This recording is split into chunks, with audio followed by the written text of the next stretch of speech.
good. You'll see. Probably get lips once you see. So you're living also here?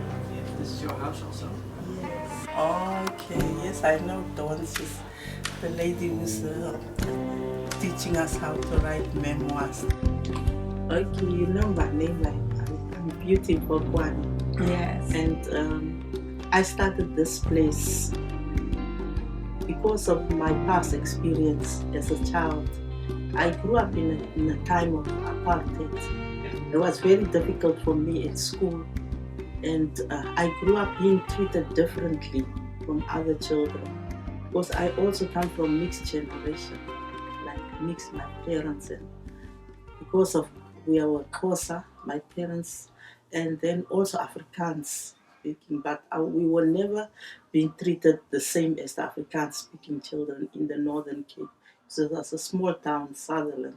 That was part of motivating me to to to to have this. I think to have the love for children, and that is only I can say it is part of that. And as I grew up, being taking care of my siblings because my parents were very old when they gave birth to me and my sister. So they couldn't take care of us. So our eldest brothers, we only had brothers, so they took care of us. And even my one brother was our teacher because he wasn't allowed to go to school for a very long time. Because of who we are, there was Afrikaans speaking school. Yeah. And the so-called colored children could only attend the school and not us because of our surnames. Although we could speak the language, but our surnames was Xhosa, like Bantu thing. Yeah. Anyway, my brother taught me to read to write. I went to school. I was big already. I was 11 years old. And then how can I say? Like I said, I got married, and in my marriage, because I love children so much, I wanted to have a lot of children, and I couldn't have children. Yeah. And then that was also that made my marriage to end. Also, this motivated me more to do something for children in the streets that I Yes. see that is suffering. They got no mother. So I just go out sometimes to the streets. I sit with the children. I buy them food, maybe clothes, whatever. I look after them.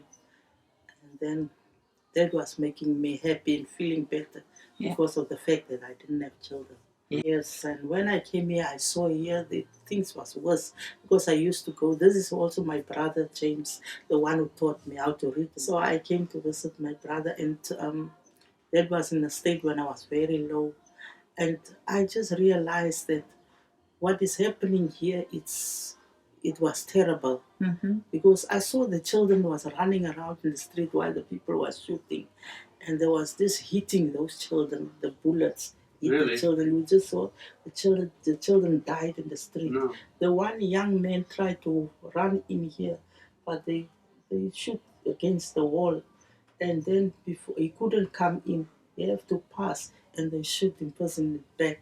When he fall, they come shoot him in his face. And it was another teenager who did that. Yeah, so I opened this place. I was only 5 children that, not here. It was here in one of my brother's bedroom. Yeah. Opened, took some of the children who had no one to look after them. I look after those children. I feed them, I clothe them, and I teach them like the early learning. Yeah. I didn't have any experience that time, and I didn't know what to do. So I was trying to get some information. I read books, and I contacted the social development, and then I realized that sometimes the children don't want to go home because it was not so nice at home. Maybe they are scared. Other children, they are scared because they've been sexually abused. Other children were scared because they have to sleep alone at night. And most of the children, I found out, their parents, they were teenagers. They didn't know what to do and how to handle the situation, and to especially bring up a child. And then even the fathers of the children, they were also children. And other children, they didn't know the parents. They just there. They had to look after themselves. Those are the ones who was in great danger, and they had sometimes they had nothing to eat. Maybe there will be go days and they didn't eat anything. So when I come here and I start first, I cook porridge for them. Most of the families is only mothers. You can't see the father. Yeah. Even when we do art, like when we do the creative art, the art activity, that is the most important activity. That I always, for me, that I can see how the child feel. And the child can also tell a story sometimes because he cannot read or write. So, and most of the time, a child won't just come and tell you something. But when you give him the crayon or the pencil, and they can, on his own little way, he can tell you a story. Like I said, most of the children, they will draw when they draw the mother, it's a big figure. And others, those others, when they draw the father, it's a little stick man that's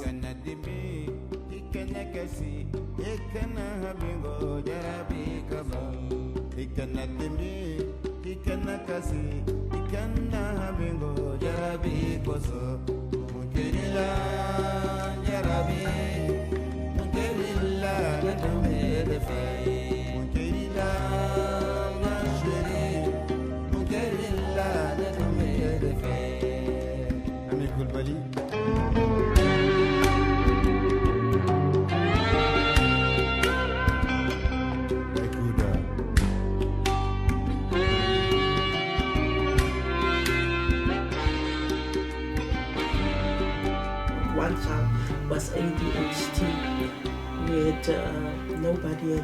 The teachers didn't know what to do anymore about him, and I don't know, because of of the kind of area we are staying in, and the kind of parents that raised us. So nobody made a plan, even at school. The teachers, I think, they are also becoming so hopeless, because no matter the efforts, but when the child go back home and come back, the child is worse.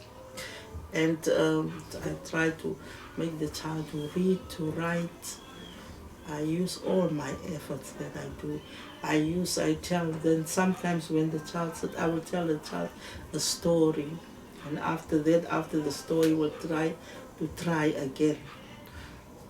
It's very frustrating. You see, when you see your other friends and your siblings, they can read and write, but you can't do nothing. But by the grace of God, he did pass. See, many children, there are some children that's really trying in this area. Sometimes I have to go and take the children, even have to go. If you go home, you take the child, you see, it's 6 o'clock already, this child is still here. The child is supposed to be at home at 4. Then when the aftercare children goes and you take that one, you'll find out there's no one at home. And you must just keep the child. No one will come and look for the child. Say, oh, where's my child? Or whatever.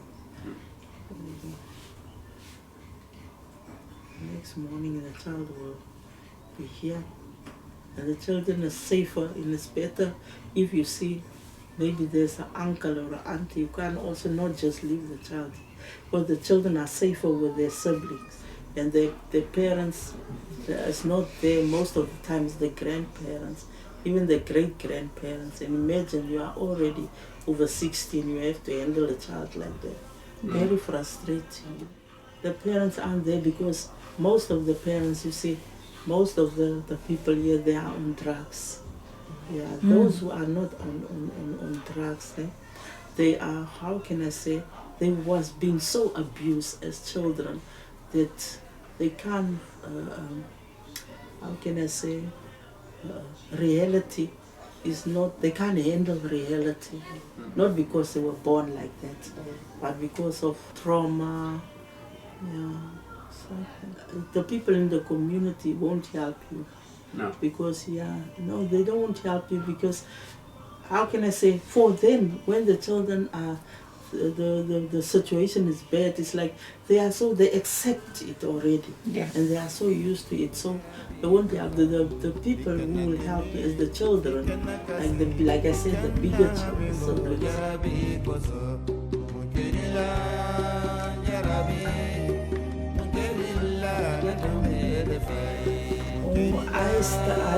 I used to like to tell stories and to write everything down, but it was never like a story or something that I just write everything down, and then I would maybe tell stories to people, even big people or children. But then one day, and when I had a friend, Philomene. She said to me, Beauty, you always tell these incredible stories. Why don't you write them down? I say, but I am writing some. She said, no, not like that. Write them in a book. You can write a book about your stories. I said, no, you are joking. I don't know how to write, and I can never write a book. And then she called me again a few weeks later, and she said, you know what?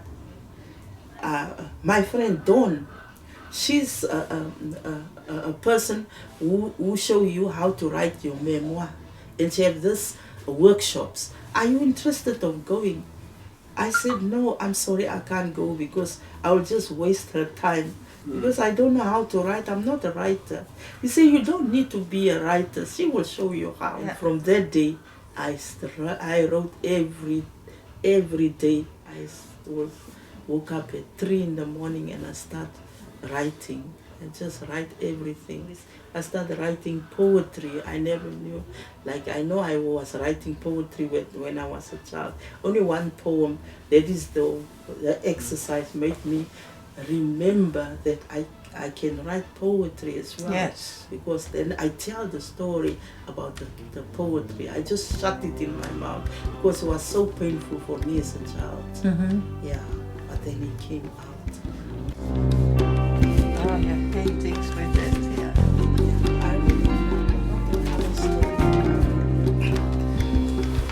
okay, this one is called The Insects. A long time ago, there was a little girl who lived with her grandparents in a rondavo close to the Renoster River. Her name was Tililinchi. She saw that her gogo was sad and decided to do something that will make her smile again. Tililinki woke up very early one morning and ran to the bushes. She saw the eagle and asked, Anele, can you please take me to the land of the rainbow? The land of the rainbow? What do you want to do there? Asked Anele. I want to ask the rainbow to give me some of its beautiful colors. What do you want to do with the colors, Tililinki? I want to paint my grandmother's rondable. Maybe, just maybe, she will smile again. Oh, okay. I'll take you to the land of the rainbow, although I'm not sure where it is. I know where it is, says a little gray bird softly. Really? asked Tililinki excitedly. Let's go! Tililinki, Anele, and Gray arrived at the land of the rainbow. The sun was still sitting in the middle of the sky, warming them with his hot smile. Tililinki was about to run to the rainbow to scoop Grandma's favorite colors when she heard loud voices. She stopped admiring the environment. She was very curious and wanted to know to whom the voices belonged. The voices sound angry. The insects was arguing with each other. Tililinki was shocked to hear them fighting. She never thought of hearing arguments in such a beautiful place. He thought it was a peaceful place. I'm the most beautiful insect in the whole world, said Butterfly. No, you're not, said Ladybird. I am. Yes, I am, Butterfly said. Look at me. All the beautiful colors of the rainbow are painted on my wings, bragged Butterfly. I'm the most beautiful, said Ladybird. The circles of the sun, the moon, and the planets are drawn on me, and it's filled with the colors red and orange. I'm also helping the flowers and plants. How? Asked Butterfly. Well, I ate all the bugs that want to destroy them. Bzz, bzz, bzz, said Bee. I am the most beautiful. Look at my bright yellow colors like the sun, and I can make honey too. Honey is very healthy to eat. It's used in many other products like soap, shampoo, and body lotion. As long as if it can be something that can give the children hope, make them look towards their future, they can become something, somebody someday.